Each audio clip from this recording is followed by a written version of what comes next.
Hello friends, कैसे हो आप लोग। होप सो अच्छे ही होगे। दोस्तों, आज का ये सेशन मैं क्लास 10th के लिए लेने जा रहा हूं और इस सेशन में हम जिस टॉपिक को देखेंगे वो है अरिथमेटिक प्रोग्रेशन। तो चलिए आज का ये सेशन अब हम स्टार्ट करते हैं। अब यहाँ पर इस अरिथमेटिक प्रोग्रेशन को समझने से पहले हमें इसके अंदर कुछ इंपॉर्टेंट टर्म्स हैं, उसे समझना बहुत जरूरी है। अगर हम उन टर्म्स को समझ गए तो अरिथमेटिक प्रोग्रेशन समझने में हमें दिक्कत नहीं आएगी। तो चलिए एक एक करके उन सभी को देखते हैं। तो सबसे पहले यहाँ लिखा है सीक्वेंस। तो चलिए देखते हैं सीक्वेंस क्या है। यहाँ लिखा है a systematic arrangement of numbers according to a given rule is called a sequence. अब समझिए ये क्या कहना चाह रहा है। सपोज मेरे पास यहाँ कुछ नंबर लिखा हुआ है 1 3 5 7 और सो ऑन, आगे कुछ भी हो, ठीक है ना। अब यहाँ ध्यान दीजिए, यहाँ लिखा है 1 5 3 7 और आगे कुछ नंबर्स लिखे हैं। अब ध्यान से समझने की कोशिश कीजिए। यहाँ पर कह रहा है कि किसी भी एक नंबर को जो यहाँ पर लिखा गया है, यहाँ अरेंज करके, यहाँ पर भी नंबर अरेंज कर कर ही लिखा गया है, लेकिन यहाँ पर जो नंबर अरेंज कर कर लिखा गया और यहाँ पर जो नंबर अरेंज करके लिखा गया है, इन दोनों में जिसके पास एक पर्टिकुलर पैटर्न मिलेगा, होप सो आप समझ रहे हैं, जिसके पास एक पर्टिकुलर पैटर्न मिलेगा सिस्टमैटिक वे में, उसी को हम कहेंगे क्या, सीक्वेंस। नंबर तो यहाँ कुछ भी, सपोज मान लीजिए 1 से लेके इन्फिनाइट तक है, आप किसी भी नंबर्स को रैंडमली उठा लीजिए और अरेंज करके लिख दीजिए। इसका मतलब ये नहीं है कि वो सीक्वेंस कहला जाएगा। समझ रहे हैं बात। वहां पर जब हम नंबर को अरेंज करके लिख रहे हैं तो वहां पर हमें यह देखना होगा कि वो नंबर एक पर्टिकुलर पैटर्न फॉलो कर रहा है, यानी सिस्टमैटिक वे में। तो अब ध्यान दीजिए, यहाँ पर है 1, यहाँ 5, यहाँ 3, यहाँ 7। खाली इन्हीं चारों नंबर में देखिए 1 और 5 के बीच का गैप कितना है, 4 है। 5 और 3 के बीच का गैप कितना है, 2 है। 3 और 7 के बीच का गैप कितना है, 4 है। मतलब 4 2 4। भैया यहाँ पर थोड़ा सा क्या है, डिफर कर रहा है। अगर हर जगह 4 4 4 होता तो सही लगता, अगर हर जगह 2 2 2 होता तो भी सही लगता, लेकिन एक बार 4 फिर 2 फिर 4 आ गया। अच्छा, अब इस पर आइए, यहाँ पर भी नंबर अरेंज कर कर ही लिखा हुआ है, लेकिन देखते हैं यहाँ पर एक पर्टिकुलर पैटर्न मिल रहा है या नहीं। तो यहाँ 1 और 3 मिला, 1 और 3 के बीच का गैप 2 है। 3 और 5 मिला, इसके बीच का गैप 2 है। 5 और 7 मिला, इसके बीच का गैप 2 है। मतलब यहाँ हमें एक पैटर्न दिख रहा है, एक प्रॉपर पैटर्न सिस्टमैटिक वे में दिख रहा है। क्या दिख रहा है, यहाँ पर जो नंबर्स अरेंज करके लिखे गए हैं, हर नंबर के बीच का जो गैप है वो 2 2 है। इसका मतलब यहाँ से हमें क्या है, एक सीक्वेंस बनाने में आसानी हो जाएगा। यानी इसके आगे अब जितने भी नंबर्स को हम लिखेंगे तो वो नंबर्स हम क्या है, इजीली फाइंड कर सकते हैं। कैसे, क्योंकि यहाँ पर जितने भी नंबर्स लिखे गए हैं सभी के बीच का गैप कितना है, 2 है। यानी 7 के बाद जो अगला नंबर हम लिखेंगे वो क्या लिखेंगे, 9 लिखेंगे। यानी वो नंबर जो 7 और के साथ मिलकर अपना गैप 2 का बना ले, वही नंबर 7 के बाद यहाँ लिखा आएगा। लेकिन यहाँ पर अब कैसे क्या करें, यहाँ एक बार 4 था, यहाँ 2 है, यहाँ 4 है। अब क्या पता यहाँ पर कोई ऐसा नंबर लिख जाए जिसका गैप 5 हो जाए, 6 हो जाए। मतलब यहाँ कोई पर्टिकुलर पैटर्न हमें नहीं दिखा। मतलब जहां हमें पर्टिकुलर पैटर्न दिखेगा और वहां जो नंबर अरेंज कर लिखा गया, अगर वो एक सिस्टमैटिक वे में लिखा गया होगा तो उसे हम क्या कह देंगे, सीक्वेंस कह देंगे। अगर आप इतनी बातें समझ गए तो चलिए अब अगले पॉइंट पर चलते हैं। यहां अगला पॉइंट क्या कह रहा है, the numbers in a sequence are called it terms. मतलब यहां पर हमने देखा सीक्वेंस। सीक्वेंस क्या है, 1 3 5 7 9 सो ऑन बढ़ता जा रहा है इसी तरह 2 के गैप से। तो मतलब यहां पर जो 1 हो गया, 3 हो गया, 5 7 9, ये सभी क्या हैं, इस सीक्वेंस के अपने सिंगल टर्म्स हैं। होप सो आप बातें समझ गए होंगे। चलिए उसके बाद क्या कह रहा है, the first term of a sequence as T1। मतलब यहां पर जो पहला टर्म क्या है इस सीक्वेंस का, 1 है। 1 से स्टार्ट हो रहा है, तो मतलब यही क्या है, इस सीक्वेंस का पहला टर्म है। तो मतलब पहले टर्म को इस सीक्वेंस में T1 से रिप्रेजेंट करते हैं, सेकंड टर्म को T2 और इसी तरह आगे बढ़ता जाएगा। थर्ड टर्म को T3, फोर्थ टर्म को T4 एंड सो ऑन। और अगर n टर्म्स होगा तो n टर्म्स को हम T ऑफ n से रिप्रेजेंट कर देंगे। जिस तरह यहाँ T ऑफ 1 लिखा है ना, उसी तरह हम यहाँ कर लेंगे। अगर n टर्म होगा तो T ऑफ n लिखकर रिप्रेजेंट कर लेंगे उस सीक्वेंस के nth टर्म को। होप सो इतनी बातें आपको क्लियर हो गई होंगी। अब चलिए यहाँ जो अगला पॉइंट है उस पर नजर डालते हैं। यहाँ क्या लिखा है, the nth term of a sequence is denoted by T of n, है ना। अभी मैंने आपको बता दिया यहाँ पर कि अगर पहला टर्म होगा तो T और सब्स्क्रिप्ट में 1 लिखाएगा। अगर उसी तरह अगर लिखते लिखते लिखते अगर n नंबर ऑफ टर्म्स पे पहुंच गए तो उसे हम लिखेंगे T सब्स्टिट्यूट में n। होप सो इतनी बातें क्लियर हो गई होंगी। उसके बाद क्या कह रहा है, which may be referred to as the general terms of the sequence. अब ये क्या कह रहा है इस लाइन से, अब हम इस एग्जाम्पल के थ्रू समझने की कोशिश करेंगे, ठीक है। अब यहां पर पहला एग्जाम्पल क्या लिखा है, 4 2 0 -2 -4। अच्छा, ये जो एग्जाम्पल लिखा है क्या ये एक सीक्वेंस में है या नहीं उसे देख लेते हैं। यहां तो नंबर को अरेंज कर लिखा गया, लेकिन खाली अरेंज करने से ही काम नहीं चलेगा, नंबर का हमें एक पैटर्न दिखना चाहिए एक सिस्टमेटिक वे में। तो चलिए देखते हैं 4 से 2 के बीच का गैप कितना है भैया, 2 का। 2 से 0 के बीच का गैप कितना है, 2 का। 0 से -2 के बीच का गैप कितना है, 2 का। -2 से -4 के बीच का गैप कितना है, 2 का। मतलब हर जगह 2 का गैप दिख रहा है। होप सो बातें क्लियर हो गई होंगी। मतलब यहां जो ये एग्जाम्पल लिखा है ये क्या है, एक पैटर्न में है ना। तो यहां पर ये क्या कहला गया, एक सीक्वेंस। होप सो बातें क्लियर हो गई होंगी। अब चलिए यहां जो दूसरा एग्जाम्पल दिया है उस पर नजर डालते हैं। यहां लिखा है 5 8 11 एंड सो ऑन। और यहां पर जो ये लाइन लिखा था ना, ये लाइन क्या कह रहा था, ये लाइन जो कह रहा था वो यहां से समझने की कोशिश कीजिए। यहां पर जो हमारे पास नंबर लिखा हुआ है अरेंज करके जरा देखिए तो 5 और 8 के बीच का गैप 3, 8 से 11 के बीच का गैप 3। मतलब अगला जो भी नंबर आएगा ऐसा नंबर होगा जिससे 11 और उसके बीच का गैप कितना होना चाहिए, 3 होना चाहिए। मतलब 11 में 3 ऐड कर दीजिए तो कितना हो जाएगा, 14, यानी अगला नंबर 14 होगा। उसी तरह 14 में 3 ऐड कीजिए 17 होगा। उसी तरह यहां पर क्या है, ये बढ़ता चला जाएगा। लेकिन यहां इससे मतलब नहीं है, यहां ये कह रहा है सपोज ये नंबर यहां 5 से स्टार्ट हुआ है ना, ये वाला सीक्वेंस 5 नंबर से स्टार्ट हुआ है और ये बढ़ते बढ़ते बढ़ते कुछ क्या है, n पर चला गया। यानी जो आखिरी नंबर है उसके पास वो उसका आखिरी नंबर क्या है, कुछ n है।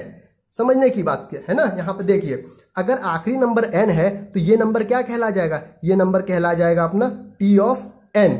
अच्छा, जब ये nth number t of n कहला जाएगा तो अब ध्यान दीजिए हमें कैसे पता चलेगा कि nवां टर्म क्या है, ये t ऑफ n क्या है। तभी दिमाग में आनी चाहिए बात कि यहां पर जो हम देख रहे हैं नंबर, ये नंबर कितने के गैप से इंक्रीज हो रहा है, ये नंबर 3 के गैप से इंक्रीज हो रहा है। यानी n के जगह पर एक ऐसा नंबर आना चाहिए जिससे कि उसका जो पहले वाला नंबर होगा और ये नंबर होगा उसके बीच का गैप कितना होना चाहिए, 3 होना चाहिए। अब ध्यान से समझिए, तो यहां लिखा है 5।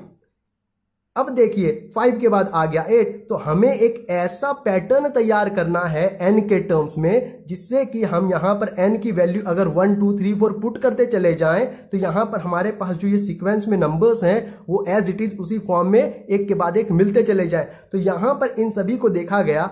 उसके बाद क्या किया गया, यहां पर एक पैटर्न तैयार किया गया। पैटर्न कैसे तैयार किया गया, जरा देखिए 3 इंटू n प्लस 2। मतलब अगर इस n की जगह मैं 1 रख दूं तो 3 इंटू 1 3 प्लस 2 5। यहां 5 दिखा गया, हाँ 5 दिखा। अच्छा, यहां पर अगर मैं 2 रख दूं, 2 इंटू 3 6 प्लस 2 8। अच्छा, यहां फिर 8 दिख गया। यहां पर 3 रखिए, 3 इंटू 3 9 प्लस 2 यानी कितना 11 यहां दिख गया। अगर आपको इतनी बातें समझ में आ गई तो आप क्या है, इसे इजीली फॉर्म कर सकते हैं। हम आगे देखेंगे भी एग्जाम्पल में कि किस तरह से हम n टर्म्स को फॉर्म कर सकते हैं, कैसे नहीं कर सकते हैं। उसके लिए आप टेंशन मत लीजिए। लेकिन यहां पर जो ये लाइन कह रहा था ना, which may be referred to as the general terms of the sequence, क्या जो ये nth टर्म है यही क्या करेगा, यही बताएगा कि ये सीक्वेंस जो हमारा फॉर्म होगा वो किस तरह से फॉर्म होगा। होप सो बातें समझ में आ गई। क्यों, क्योंकि यहां पर जो nth टर्म आया है इसमें 1 से लेके वैल्यूज पुट करते जाइए n की जगह, आपके पास ये सारे नंबर्स आते चले आएंगे एक सीक्वेंस में। होप सो आपको ये बातें क्लियर हो गई होंगी। अब चलिए यहां पर हमारे पास एक क्वेश्चन गिवन है, उस पर नजर डालते हैं। यहां क्या लिखा है, write the first 4 terms of each of the following sequences whose nth term are. अब देखिए यहां पर क्या बोल रहा है कि हमें 4 टर्म्स लिखने हैं एक सीक्वेंस के जिसका कि nth टर्म दिया हुआ है। मतलब अभी हमने पीछे देखा था जो nth टर्म होता है वो एक जनरल टर्म होता है क्या, पूरे सीक्वेंस को बनाने के लिए। यानी जो हमारा nth टर्म होगा उस पर हम खाली 1 2 3 4 वैल्यूज रखते जाएंगे, वहां से जो हमारा वैल्यू निकलता जाएगा वो हमारे लिए क्या है, एक सीक्वेंस तैयार करके दे देगा एक पैटर्न में। अब चलिए यहां पर दिया हुआ है nth टर्म, तो nth टर्म दिया हुआ है तो हमें क्या है, फर्स्ट 4 टर्म्स निकाल रहे हैं। मतलब an का वैल्यू दिया हुआ है तो मतलब हमें n की जगह 1 पुट करनी है, एक बार 2 पुट करनी है, एक बार 3, एक बार 4, तभी तो 1 2 3 4 पहले 4 टर्म निकलेंगे। तो चलिए यहां पर सब्स्टिट्यूट करके देखते हैं। सबसे पहले यहां an है, n की जगह 1 पुट किया, 1 पुट किया n की जगह, तो भैया यहां ध्यान से यहां है 3 का पावर n, मतलब यहां हो जाएगा 3 का पावर 1। यानी 3 के ऊपर पावर 1 है तो 3 का पावर 1 का वैल्यू कितना हो जाएगा, 3 ही तो हो गया। चलिए उसके बाद यहां है 2, यानी n की जगह 2 पुट करेंगे तभी तो a2 निकलेगा। तो a2 निकालने के लिए n की जगह 2 पुट करेंगे, मतलब 3 का पावर यहां हो जाएगा 2, यानी हो गया आप कितना 3 का होल स्क्वायर। यानी 3 का स्क्वायर कितना होता है? 3 का स्क्वायर होता है 9। होप सो बातें आपको इतनी क्लियर हो गई होंगी। उसी तरह यहां पर a3 निकालना है, यानी n की जगह 3 रखना है। तो चलिए रख देते हैं। यहां पर 3 का पावर 3 हो गया, यानी 3 का क्यूब कितना होता है? 3 का क्यूब होता है अपना 27। होप सो इतनी बातें समझ आ रही होंगी आपको। अब यहां लिखा है a4, यानी n की जगह अपने को 4 रखना है, यानी 3 का पावर 4 हो जाएगा। चलिए यहां रख देते हैं। कितना हो गया? 3 का पावर 4, यानी 3 का पावर 4, यानी 3 का पावर 3 27 था। 27 से एक और 3 मल्टीप्लाई कीजिए तो यानी हो जाएगा अपना कितना? 81।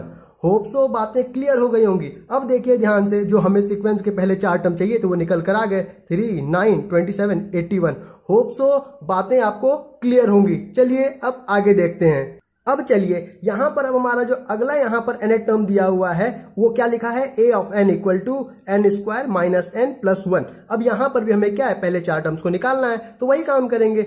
a1 निकालना है तो n की जगह 1 रख देंगे, a2 निकालना है तो n की जगह 2, a3 तो 3, a4 तो यहाँ पे 4, और यहाँ पर n जहां है वहां ये जो नंबर्स हैं उसको सब्स्टिट्यूट करके वहां से वैल्यू निकाल लेंगे। तो चलिए देखते हैं। यहाँ a1 है तो n की जगह 1 रखेंगे, तो n की जगह 1 यहाँ रखिए, 1 का whole square minus 1 plus 1 equal to कितना होगा? 1 का होल स्क्वायर 1 ही आ गया, माइनस 1 प्लस 1। अब ध्यान से, माइनस 1 प्लस 1 ये दोनों हो गए कैंसिल, बच गया 1। तो यानी a1 कितना निकल कर आ गया? a1 निकल कर आ गया अपना भैया 1। उसी तरह यहाँ 2 है तो चलिए n की जगह 2 पुट करते हैं, तो यहाँ हो गया 2 का होल स्क्वायर माइनस 2 प्लस 1। ध्यान से, 2 का होल स्क्वायर हो गया अपना 4 माइनस 2 प्लस 1। अब ध्यान दीजिए, सबसे पहले बोर्ड मास वाले स्टाइल से, है ना? यहाँ 4 यहाँ 1, पहले एडिशन फिर सब्ट्रैक्शन, 4 प्लस 1 5, 5 में से 2 जाएगा, भैया बचेगा कितना? 3। तो यहाँ पर अपना a2 कितना निकल कर आ गया? 3 निकल कर आ गया। अब चलिए a3 निकालना है तो n की जगह 3 डाल देंगे, तो यहाँ डाल देते हैं 3 का होल स्क्वायर माइनस 3 प्लस 1। अब ध्यान से, 3 का स्क्वायर हो जाएगा 9, यहाँ हो गया माइनस 3 प्लस 1। वापस से 9 प्लस 1 10, और 10 में से माइनस 3 कितना हो जाएगा? यहाँ 7।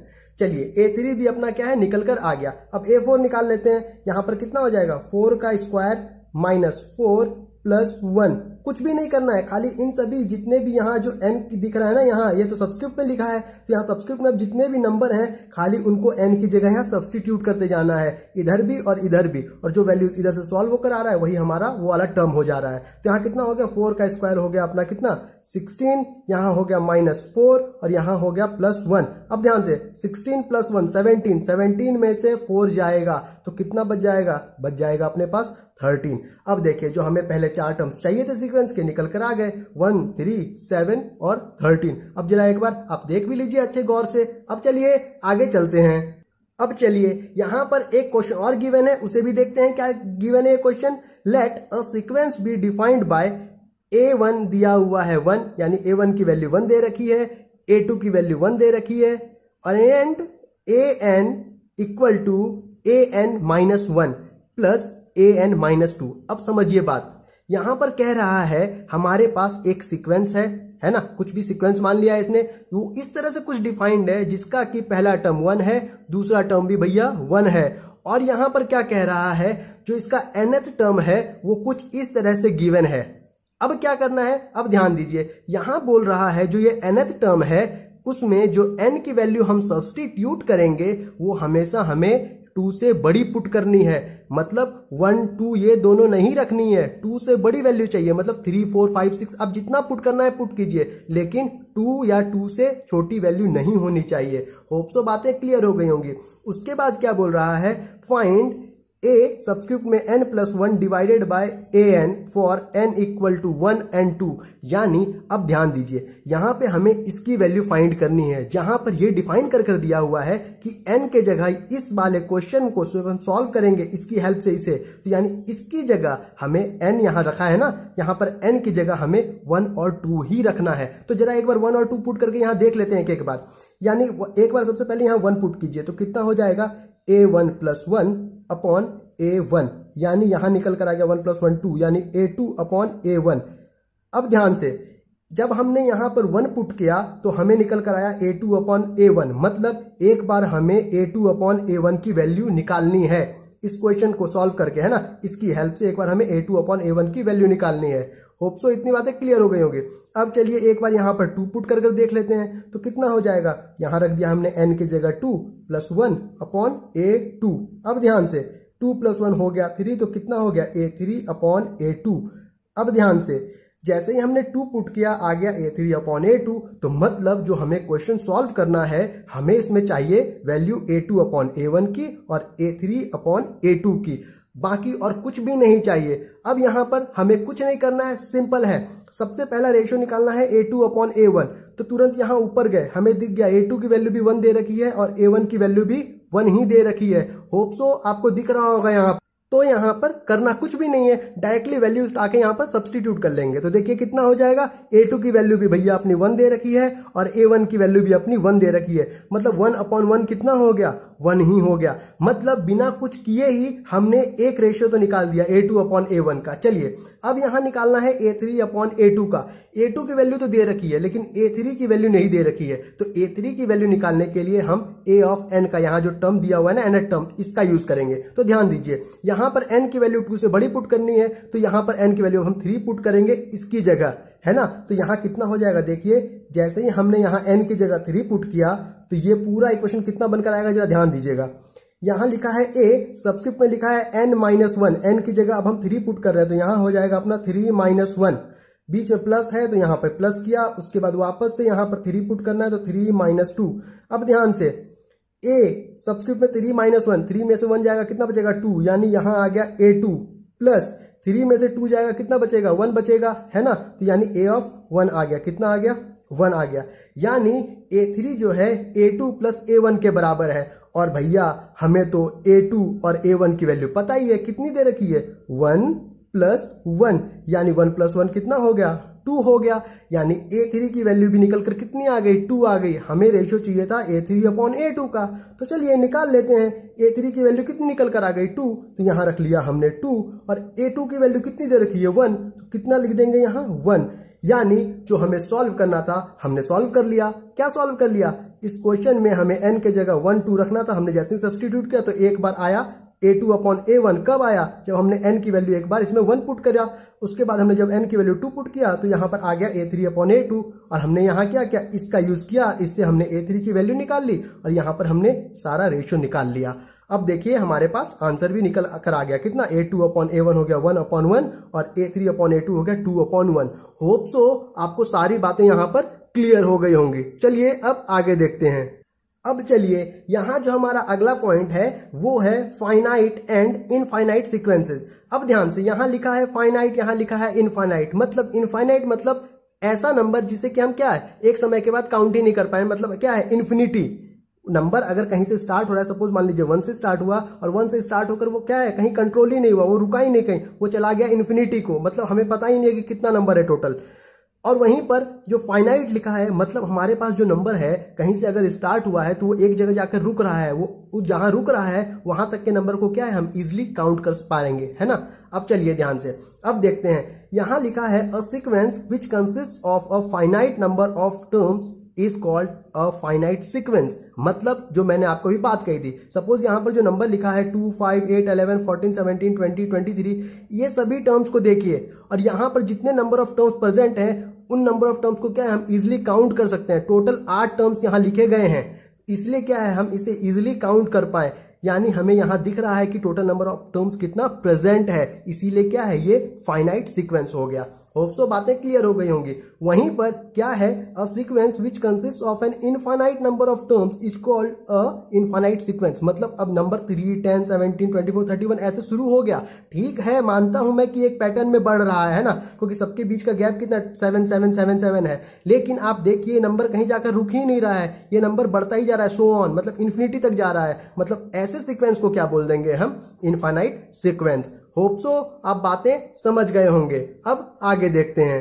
अब चलिए यहाँ पर जो हमारा अगला टॉपिक है वो है अर्थमेटिक प्रोग्रेशन। जिसे कि हम क्या कह रहे हैं शॉर्ट में एपी, यानी अब यही हमारा क्या है, इंपॉर्टेंट है ना। हम इसे ही स्टार्टिंग में देख रहे थे, अर्थमेटिक प्रोग्रेशन, इसी चैप्टर को हमें पढ़ना है। तो हमने पहले देख लिया सीक्वेंस, अब सीक्वेंस के हेल्प से हम क्या करेंगे, इसे समझने की कोशिश करेंगे। अगर आपको पीछे सब कुछ वो समझ में आ गया होगा तो आगे आपको अधिक दिमाग लगाने की जरूरत नहीं होगी, है ना। आप खुद ब खुद क्या है समझते चले जाएंगे धीरे धीरे सब कुछ। तो चलिए देखते हैं यहां लिखा है क्या, नंबर्स और terms are said to be in arithmetic progression when each one except the first term is obtained by adding a constant to the previous number or terms। अच्छा भैया ये कह क्या रहा है, ये क्या रहा है उसे जरा ध्यान से देखिए। सपोज मान लीजिए कि मेरे पास कोई एक सीक्वेंस दिया हुआ है, क्या दिया हुआ है, एक सीक्वेंस दिया हुआ है। उस सीक्वेंस का मेरे पास जो पहला टर्म है वो क्या है, ए है। क्या है, ए है। अब ध्यान से, अब यहां ये कह रहा है कि जो पहला टर्म है हमारे पास, अगर हम उसे खाली छोड़ दें और हम अगर खाली एक कांस्टेंट नंबर को उठाएं और उस कांस्टेंट नंबर को इंडिविजुअली अगर हर एक टर्म में ऐड करते चलें, तो हम जिस टर्म में ऐड करेंगे उस कांस्टेंट टर्म को हमें क्या है, उसका अगला वाला नंबर मिल जाएगा उस सीक्वेंस का। अच्छा जरा ध्यान दीजिए, यहां हमारे पास पहला टर्म है ए। ध्यान से, पहला टर्म क्या है, ए। अब क्या है, सपोज मैंने मान लिया कि मेरे पास जो एक कांस्टेंट टर्म है जिसे मैं हर बार ऐड करूंगा हर एक नंबर से धीरे धीरे करके एक एक बार करके, वो क्या है, वो मान लिया मैंने क्या है, ये डी है। क्या है, ये कांस्टेंट नंबर डी है। अब ध्यान से देखिए, हमारे पास पहला टर्म ए था, इस पहले टर्म में जैसे ही मैंने डी ऐड किया मेरे को इस ए का नेक्स्ट वाला टर्म मिल गया। होप सो बात समझ गए होंगे आप। उसी तरह आप ध्यान दीजिए, जब मेरे पास ये सेकंड वाला टर्म आ गया, ये फर्स्ट टर्म था, ये सेकंड टर्म आ गया, जैसे ही अब मैं इस सेकंड टर्म में वापस से डी ऐड करूंगा मुझे थर्ड टर्म मिल जाएगा। थर्ड टर्म कितना आ गया, इसमें डी ऐड करते ही ए था ही, ए रह गया, डी पहले से डी एक और ऐड करेंगे तो मतलब डी प्लस डी कितना हो गया, 2D। मतलब मुझे क्या मिल गया, थर्ड टर्म मिल गया। उसी तरह ये आगे बढ़ता जाएगा और जैसे ही ये nth टर्म पे पहुंचेगा तो nth टर्म पर एक पैटर्न बनकर आ जाएगा। क्या पैटर्न बनकर आ जाएगा, a plus n minus 1 into D. ऐसा क्यों आ रहा है, जरा ध्यान दीजिए। जब मेरे पास फर्स्ट टर्म था तो ए ही था, सेकेंड टर्म आया तो आप ध्यान दीजिए यहां मेरे पास एक ही डी है, यहां थर्ड टर्म आया तो मेरे पास 2D है। मतलब जितने टर्म्स लिख रहा हूं मैं, जिस टर्म को मैं लिख रहा हूं उस टर्म पर डी के आगे जो एक कोफिशिएंट है वो क्या है, एक कम है उस टर्म से। जैसे आप देखिए ना, ध्यान दीजिए, यहां पर फर्स्ट टर्म था तो फर्स्ट टर्म का फर्स्ट टर्म लिखा, मतलब डी यहां है ही नहीं। मतलब डी के आगे का जो कोफिशिएंट है वो भैया 0 था, मतलब 0 इंटू डी, डी 0 हो गया तो a प्लस 0 कितना हो गया, a ही हो गया। यहां पर ध्यान दीजिए, ये मेरा क्या है, ये मेरा सेकंड टर्म है, ये मेरा सेकंड टर्म है ना। तो आप ध्यान दीजिए, यहां a का तो a ही रह गया, लेकिन सेकंड टर्म था तो मेरा d के आगे का कोफिशिएंट कितना है, 1 है। मतलब नंबर ऑफ टर्म क्या है, सेकंड है, लेकिन उसके जगह जो वैल्यू है वो a प्लस डी है।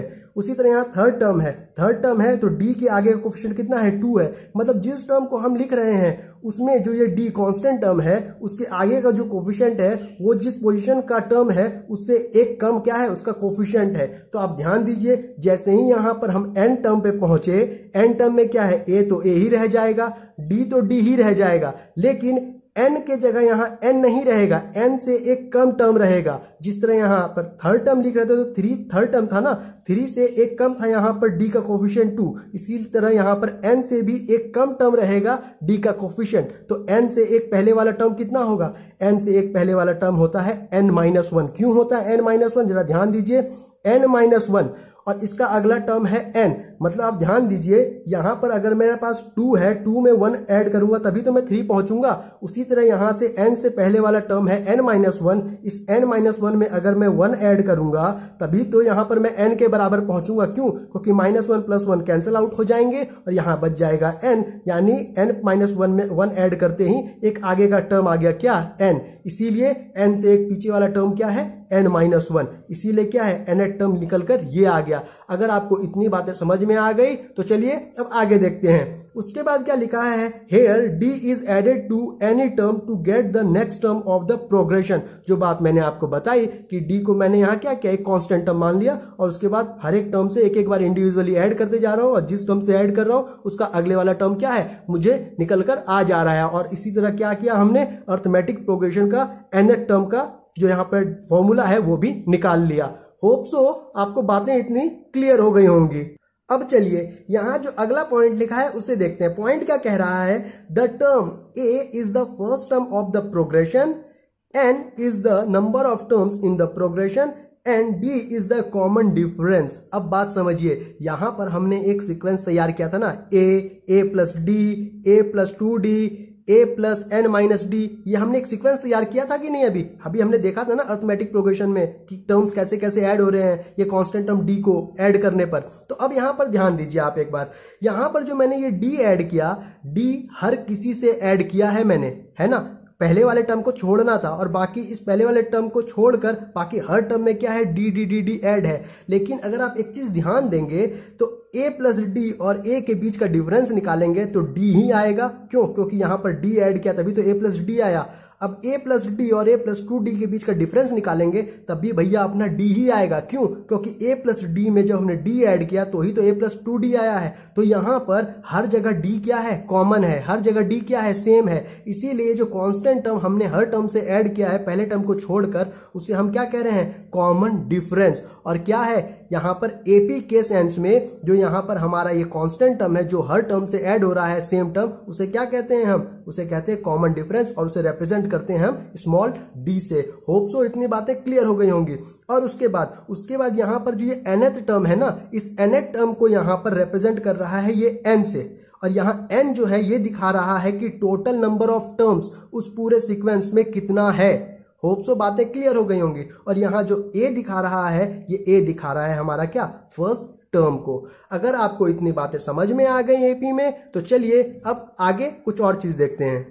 अब चलिए यहां पर जो बातें लिखी हुई हैं ये मैंने आपको अभी थोड़ी देर पहले समझाया है। क्या समझाया है कि अगर हमारा फर्स्ट टर्म a है तो इस फर्स्ट टर्म में अगर हम एक कोई कांस्टेंट नंबर d जोड़ें तो ये क्या हो जाएगा, उसका सेकंड नंबर आ जाएगा, है ना, सेकंड टर्म आ जाएगा। पहला टर्म a था तो दूसरा टर्म क्या आ गया, a प्लस डी। अब इसी सेकंड टर्म में वही वाला कांस्टेंट नंबर फिर से वापस से ऐड करें तो इसका अगले वाला नंबर आ जाएगा। यानी इस तरह से हमारा क्या एक सीक्वेंस तैयार हो जाएगा। और यहाँ पर जब हम nth टर्म निकालेंगे तो nth टर्म में हमने अभी देखा कि अगर हमने जब थर्ड टर्म देखा तो थर्ड टर्म में 3 है, लेकिन यहाँ d के आगे कोफिशिएंट 2 है। सेकंड टर्म में 2 है, d के आगे कोफिशिएंट 1 है।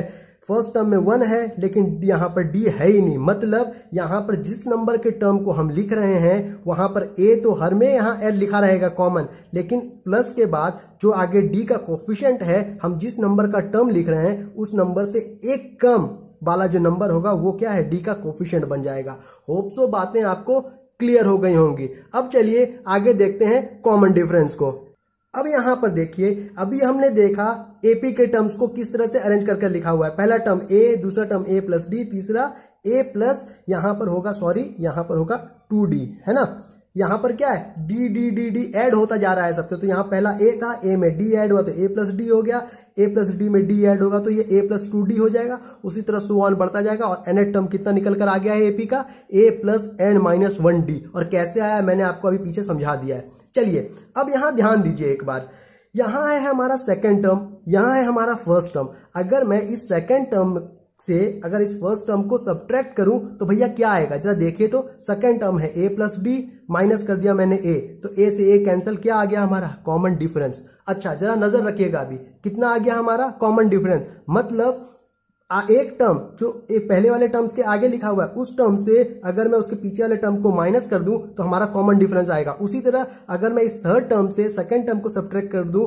तो वापस से मेरा कॉमन डिफरेंस डी ही आएगा। क्यों? क्योंकि इस सेकंड टर्म में मैंने डी ऐड किया तभी तो मेरा ये थर्ड टर्म आया है प्लस 2d। होप सो बातें आपको इतनी क्लियर हो गई होंगी। अब ध्यान से, nth टर्म का फॉर्मूला हमने देख लिया कैसे आया, a plus N minus 1d AP के रेस्पेक्ट में। तो यानी यहां पर nth टर्म का फॉर्मूला क्या है, t of n equal to a plus N minus 1d। अब ध्यान दीजिएगा, अगर मैं इस n की जगह 1 रख दूं, कितना रख दूं, 1 रख दूं, तो जैसे ही मैंने यहां पर 1 रखा तो मुझे यहां जहां जहां n है वहां 1 रखना होगा। तो मैंने यहां 1 रख दिया, तो यहां 1 रखते ही क्या हुआ जरा देखिए तो, यहां हो गया a प्लस 1 माइनस 1d, यानी 1 माइनस 1 भैया कितना होता है 0, यानी 0 इंटू डी, 0 यानी a प्लस 0 भैया वापस से a आ गया अपना। चलिए तो t ऑफ 1 a आ गया। कैसे आ गया, यहां पर हमने तो माना था डायरेक्टली, लेकिन अब निकल कर कैसे a आया आपने यहां से देख लिया इस पैटर्न से, है ना, जो nth टर्म हमारा निकला।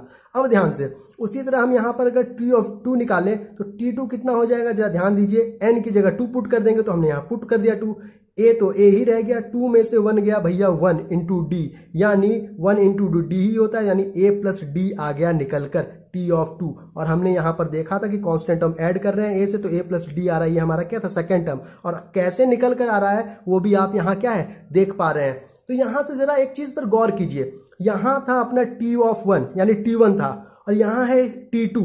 इस 2 को हम ब्रेक करके लिख सकते हैं क्या 1 + 1 में? बिल्कुल लिख सकते हैं, लिख दिया।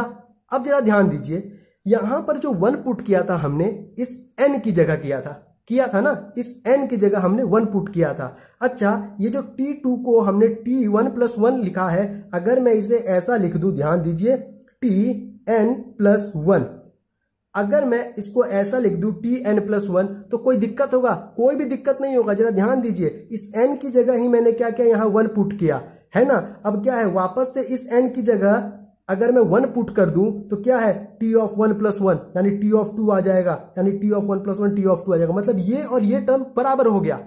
अगर मैं यहां n की जगह 1 रखूं तो ये भी T ऑफ 2 आ जाएगा और ये भी T2 हुई है, यानी बात तो बराबर ही हो गया। लेकिन यहां से एक बात गौर करने का है, अभी हमने ऊपर देखा था कि सेकेंड टर्म में से फर्स्ट टर्म को मैंने माइनस किया तो भैया हमारा कॉमन डिफरेंस डी आ गया।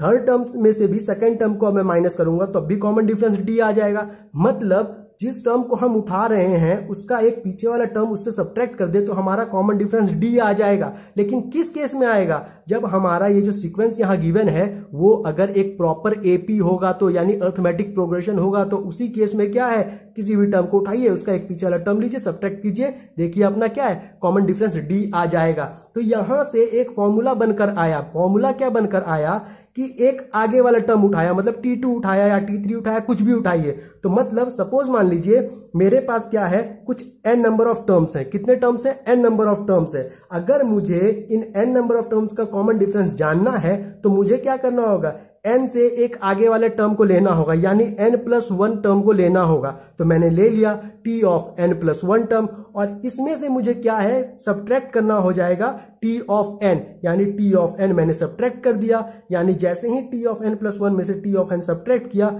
मेरे पास क्या निकल कर आ गया, एक कॉमन डिफरेंस। अगर जब भी ऐसा करने पर कि T ऑफ n + 1 में से T ऑफ n सब्ट्रैक्ट करने पे कॉमन डिफरेंस निकल कर आ रहा है, तो समझ जाना कि वो पूरा सीक्वेंस क्या है, वो पूरा सीक्वेंस एपी में गिवन है। और अगर यहां पर सब्ट्रैक्ट करने पर T of n + 1 minus T of n को कॉमन डिफरेंस नहीं आ रहा है, वापस से जो वो एक्सप्रेशन निकल कर आ रहा है वो n के टर्म में ही निकल कर आ जा रहा है, इसका मतलब वो गिवन एक्सप्रेशन जो है हमारा वो एपी में नहीं होगा। होप सो आप इतनी बातें समझ गए होंगे। चलिए इस पर बेस्ड एक क्वेश्चन देख लेते हैं।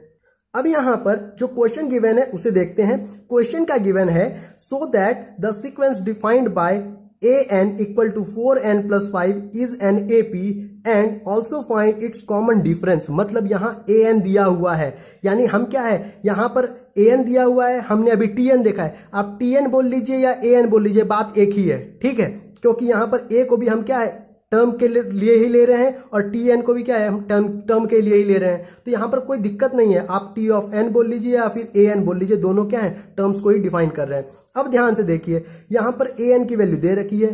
क्या बोल रहा है, हमें क्या यहाँ प्रूफ करना है कि ये a और n जो लिखा हुआ है ये क्या है कंप्लीट एपी में है, और जैसे ही एपी में है तो उसके बाद हमें क्या है कॉमन डिफरेंस भी बताइए। अच्छा, अभी हमने थोड़ी देर पहले एक कॉन्सेप्ट पढ़ा, क्या पढ़ा, T ऑफ n + 1 में से T ऑफ n घटाएंगे तो जो क्या निकलेगा कांस्टेंट टर्म, वही कांस्टेंट टर्म क्या होगा हमारा कॉमन डिफरेंस होगा। और अगर ये कॉमन डिफरेंस निकल कर आ गया प्रॉपरली एक कांस्टेंट टर्म, तो क्या है हमारा वो पूरा सीक्वेंस क्या हो जाएगा एपी में होगा। तो यही कॉन्सेप्ट क्या है अब हम यहां पर अप्लाई करेंगे। अब जरा ध्यान से देखिए, a ऑफ n यहां गिवन है, कितना है 4n + 5, वो तो ठीक है, लेकिन अब क्या करना है हमें, n तो गिवन है लेकिन अब हमें n + 1 निकालना है, यानी इस n की जगह हमें अब n + 1 से रिप्लेस करना होगा। तो ठीक है, जहां जहां n है वहां वहां हम n + 1 से रिप्लेस कर लेते हैं। तो यहां पर हम n को जगह n + 1 रख लिए, अब यहां पर n है तो यहां भी n + 1 रख लेंगे। तो कितना हो जाएगा 4 × n + 1 प्लस यहां पर हो गया अपना 5। अब ध्यान से देखिए, यहां हो जाएगा 4 × n, 4 × 1 हो जाएगा 4 + 5, इतना हो गया। अब यहां इसको सॉल्व करके कितना हो जाएगा 4n + 9। अब ध्यान से यहां पर a ऑफ n + 1 निकल गया 4n + 9 और an निकल कर आ गया 4n + 5। अब हमें क्या करना होगा, अगर इस गिवन सीक्वेंस को अगर हमें एपी प्रूफ करना है तो हमें इस कॉन्सेप्ट को लगाना होगा, मतलब a ऑफ n + 1 में से a ऑफ n को घटा देना होगा। तो चलिए घटा लेते हैं, कितना लिखा है a of n + 1 minus A of N, यानी ए ऑफ एन प्लस 1 की वैल्यू कितनी निकल कर आई अपने पास अभी 4n प्लस 9 माइनस, अब यहां है ए एन की वैल्यू है यानी सब पॉजिटिव है, माइनस से मल्टीप्लाई होकर थ्रू आउट नेगेटिव हो जाएगा, तो कितना हो जाएगा -4n माइनस 5। चलिए अब ध्यान से देखिए, यहां 4n दिखा, यहां 4n दिखा, लेकिन ये पॉजिटिव है ये नेगेटिव है, मतलब ये दोनों क्या होंगे, कैंसिल हो जाएंगे। यहां 9 दिखा, यहां 5 दिखा, लेकिन 5 नेगेटिव है 9 पॉजिटिव है, पॉजिटिव और नेगेटिव नेगेटिव, तो 9 में से 5 जाएगा, कितना आ जाएगा 9 में से 5 जाएगा अपना आएगा 4। अब ध्यान से, हमने देखा था कि t ऑफ n प्लस 1 में से t ऑफ n घटाने पे अगर जो कांस्टेंट आएगा वही हमारा क्या होगा, वही हमारा कॉमन डिफरेंस होगा एक गिवन एपी का। तो मतलब अगर हमें यहां कॉमन डिफरेंस मांगा है तो ये जो 4 निकल कर आया हमारा कॉमन डिफरेंस का आंसर यही होगा कि क्या है, कॉमन डिफरेंस अपना 4 आ गया। और दूसरी बात ये भी था कि जब हमने इन दोनों को सब्ट्रैक्ट किया, अगर एक कॉमन क्या है डिफरेंस निकल कर आता था, एक कांस्टेंट टर्म निकल कर आ जाता था, तो क्या आ जाता, हम कहते थे कि ये जो हमारा गिवन सीक्वेंस है वो क्या है एपी में है। तो यहां पर क्या है कांस्टेंट टर्म ही निकल कर आ गया है, तो यहां पर क्या है जो हमारा ये गिवन टर्म लिखा हुआ है an equals to 4n plus, इससे जो सीक्वेंस बनेगा वो क्या होगा, एक एपी में होगा। होप सो आपको इतनी बातें क्लियर हो गई होंगी। अब यहां पर एक क्वेश्चन गिवन है, मैं इसे आपको होमवर्क में दे रहा हूं, आप प्लीज इसे सॉल्व कीजिएगा और मुझे कमेंट सेक्शन में बताइएगा कि ये क्वेश्चन आपसे सॉल्व हुआ या नहीं। तो चलिए आज के इस सेशन में बस इतना ही। अगर मेरा ये वीडियो आपको पसंद आया तो मेरे चैनल को सब्सक्राइब करें, वीडियो को शेयर करें, फ्रेंड्स को बताएं कि यहाँ पर अच्छे से पढ़ाई हो रही है। तब तक के लिए thank you, have a nice day.